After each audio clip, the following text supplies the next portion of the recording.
BTS. আজকে আমি কথা বলবো বিটিএসদেরকে নিয়ে। দয়া করে ভিডিওটা দেখার সাথে সাথে ভিডিওটা একটা শেয়ার করবেন, তাহলে অনেকে ভিডিওটা দেখতে পারবে। যাই হোক, আপনি কি বিটিএস ফ্যান?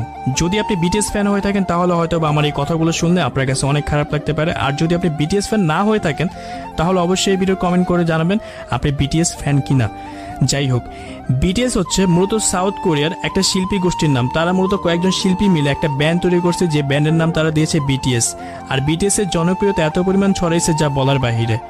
বাংলাদেশেও তাদের জনপ্রিয়তা অনেক বেশি। আপনি কি জানেন বাংলাদেশে তাদের যে জনপ্রিয়তা আছে, তাদের যে ফ্যান ফলোয়ার আছে, সেই ফ্যান ফলোয়ারের ভিতরে 80% হচ্ছে মেয়ে। ভাবা যায়। আর 20% হচ্ছে ছেলে। আমি জানি না কোন ছেলেরা তাদের ফ্যান। যাই হোক, তো যে সকল মেয়ে ফ্যান আছে তাদেরকে দেখার জন্য সেই সকল মেয়েরা অনেক বেশি পাগল। যাই হোক, তাদের জন্য সুখবর, বিটিএস আসতেছে বাংলাদেশে। তাদেরকে 43 কোটি টাকা দিয়ে দেশে কিনে নিয়ে আসা হইতেছে। বর্তমান সময়ে দেশের অবস্থা অনেক বেশি খারাপ। সকল পণ্যের দাম বেড়ে গেছে, মানুষ 3 বেলা ঠিকমতো খাইতে পারতেছে না। সেই সময় তাদের মতো মানুষকে এদেশে কিনে নিয়ে আসা হবে। আর তাদেরকে দেখার জন্য প্রায় প্রতি টিকিটের দাম হবে 18,000 থেকে শুরু করে প্রায় 52,000 টাকা প্লাস। আপনি বুঝতে পারতেছেন? আর যে পরিমাণ মেয়েরা তাদের জন্য পাগল, তাদেরকে দেখার জন্য ঘর থেকে চুরি, চিন্তা, ডাকাতি সবকিছুই করতে পারবে। যাই হোক, সেটা তাদের ব্যক্তিগত ব্যাপার। এখন যারা মুসলিম আছে তাদের উদ্দেশ্যে একটা কথা বলতেছি, এটা আমার থেকে না, এটা একটা মাওলানা বলছে। যাই হোক, বিটিএস যারা আছে তাদের সব থেকে বড় দুটো সমস্যা হচ্ছে তারা ইসলাম বিরোধী।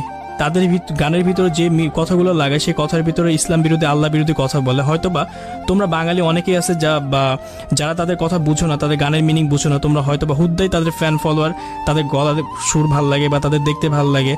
কার কি কারণে ভাল লাগে আমি জানি না। কয়েকজন ফ্যান ফলোয়ার আছে তাদের গানের ভাষা বুঝো, গানের মানে বুঝো, আমি জানি না। তো সেইখানে আল্লাহ বিরোধী কথা বলা আছে, তারপর তোমাদের তাদের ভাল লাগে। যাই হোক, এরপর যদি তোমাদের তাদের ভাল লাগে সেখানে আমার আর কিছু বলার নাই। আমি একটা মুসলিম হিসেবে আমার যতটুকু বলার উচিত ছিল আমি ততটুকুই বলছি। তবে সবার উদ্দেশ্যে একটা কথাই বলতেছি, বর্তমান সময়ে দেশের যে অবস্থা, এই সময় তাদেরকে কিনে নেওয়া আসা একদমই উচিত না। যেহেতু তারা ইসলাম বিরোধী গান করে, ইসলামের গান তো একদমই জায়েজ না, তারপর তারা ইসলাম বিরোধী, আল্লাহ বিরোধী গান করে, যেগুলা আমরা মুসলিম হিসেবে কখনোই মানতে পারি না, মানবো না। আর যে সকল ফ্যান ফলোয়াররা তাদের আসো, দয়া করে তাদের থেকে সরে দাঁড়াও। তোমরা তো মুসলিম, তোমরা তো মানুষ। যারা তোমাদের সৃষ্টিকর্তাকে নিয়ে বাজে কথা বলে তোমরা কেন তাদের সাপোর্ট করবে? যদি আমার কথা খারাপ লেগে থাকে তাহলে আমাকে মাফ করবা। আমি মুসলিম হিসেবে যতটুকু বলার আমি বলছি। আর যদি ভিডিওটা ভালো লেগে থাকে তাহলে ভিডিওটা অবশ্যই একটা শেয়ার করবে, তাহলে অনেকে ভিডিওটা দেখতে পারবে। এখনই শেয়ার করো।